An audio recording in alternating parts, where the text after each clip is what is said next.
बंगला कुछ भी होना चाहिए लेकिन गरीब नहीं होना चाहिए, और बोर्ड भी जैसा कैसा होना चाहिए लेकिन गरीब नहीं होना चाहिए। आप सोच रहे होंगे कि ये बात मैं क्यों कर रहा हूं।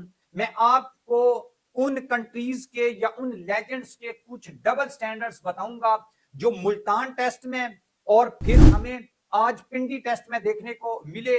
ओवरऑल अगर आप मुझसे पूछें तो पाकिस्तान इस वक्त टॉप के ऊपर है। कुछ गलतियां हुई है पाकिस्तान से जिनकी देखी भी मैं करूंगा, और आपको यह भी बताऊंगा कि अभी तक पाकिस्तान की जो पोजीशन है वो कैसे मजबूत है, और पाकिस्तान को किस स्ट्रेटेजी के ऊपर या विनिंग फार्मूला जो है आकिब जावेद का, उसके ऊपर अभी भी पाकिस्तान कैसे इस टेस्ट मैच को सिक्योर कर सकता है। यह बड़ा इंपॉर्टेंट सवाल है। अच्छा, सबसे पहले बात कर लेते हैं कि अगर बांग्लादेश की टीम पिंडी में पाकिस्तान को शिकस्त दे दे, मुल्तान में अगर 800 रन बना दे इंग्लैंड, तो फटा पिच हो जाती है। और हमारे लोग क्या, हमारे यूट्यूबर्स क्या, हमारे स्पोर्ट्स जर्नलिस्ट क्या, इंडियन मीडिया चीखना शुरू कर देता है फटा पिच फटा पिच फटा पिच। लेकिन अगर 3 ओवर में इंडिया 50 रन बना दे और 10 रिकॉर्ड्स बना दे, तो Rohit Sharma mindset next class, और गौतम गंभीर इरा, इस तरह के इल्काबात, और स्पेशली अगर बात करूं गोरों की, माइकल वान की और उन खिलाड़ियों की जो इंग्लैंड से पाकिस्तान में इस वक्त मौजूद हैं, वो चीखना शुरू कर देते हैं। कोई कहता है कि ये बॉलर्स का कब्रिस्तान बन गया, कोई कुछ कहता है, कोई कुछ कहता है। अब पिंडी की पिच को लेकर ये ब्लेम तक आना स्टार्ट हो गया। अच्छा, 297 रन मार दे T20 में इंडिया, तो जैसवाल को क्रेडिट जाता है। उसके बाद सूर्या कुमार को क्रेडिट जाता है। लेकिन अगर पाकिस्तान मुल्तान का दूसरा टेस्ट जीत जाए तो सवाल उठना शुरू हो जाते हैं। इसकी सिर्फ एक वजह है कि पाकिस्तान का क्रिकेट बोर्ड गरीब है इंडिया के मुकाबले में, इसके अलावा इसकी कोई वजह नहीं है। अगर न्यूजीलैंड की टीम इंडिया को 46 पे आउट कर दे तो कोई मसला नहीं है, लेकिन अगर 267 के ऊपर पाकिस्तान की टीम इंग्लैंड को आउट कर दे तो सवाल उठना शुरू हो जाते हैं। मैं देख रहा था आर्टिकल के आईसीसी जो है इस पिच का नोटिस ले सकता है, और आईसीसी का ये यानी स्टैंडर्ड है कि दोनों यानी बैटर्स को भी और बॉलर्स को भी ये अपॉर्चुनिटी मिलनी चाहिए। 267 रन कम है, तो आप देख लें।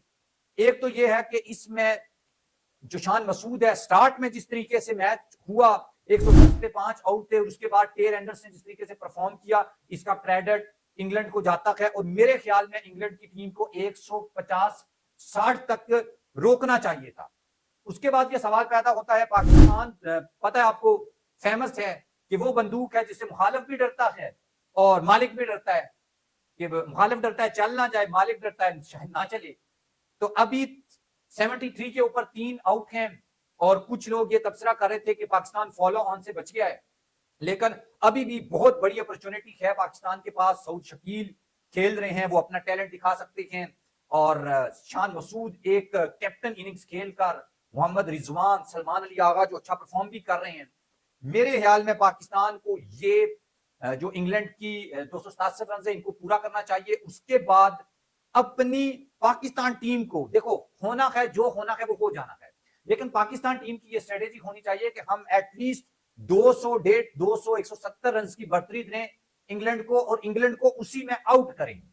अदरवाइज अगर ये पिच जिस तरीके से बिहेव कर रही है और पाकिस्तान ने कोई जरा सी मिस्टेक भी की, और फिर उसके बाद पाकिस्तानी टीम जो है वो इंग्लिश बैटर जो है उनके रहमो करम के ऊपर होगी, और हमें इस टेस्ट अभी यानी मुकम्मल इसके ऊपर गिरफ्त नहीं है। नो डाउट अगर आप प्रिडिक्टर को देखें या वैसे देखें तो पाकिस्तान की पोजीशन काफी मजबूत है, लेकिन बहुत सारे लोग जो हैं वो पाकिस्तान टीम के ऊपर क्रिटिसाइज करके, पिच के ऊपर क्रिटिसाइज करके तो क्रेडिट हासिल करने की कोशिश करते हैं। और पाकिस्तान टीम नो डाउट अभी भी प्रॉब्लम्स हैं, और ये जो फार्मूला है आकिब जावेद का विनिंग फार्मूला, उसमें भी मसले मसाइल हो सकते हैं। लेकिन मैं ये कहता हूं कि जब आप पाकिस्तान की पिचेस को क्रिटिसाइज करते हैं तो इंडिया की करें, उनको भी उसी पैमाने के ऊपर रखें।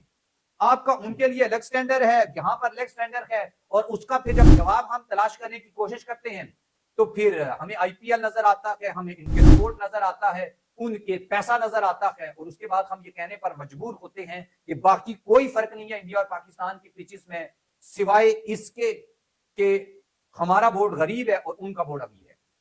और इसीलिए मैंने इस वीडियो के स्टार्ट में कहा था कुछ भी होना चाहिए, और एक मीम बहुत ज्यादा चलती है कि यार बंदा कुछ भी होना चाहिए, गरीब नहीं होना चाहिए।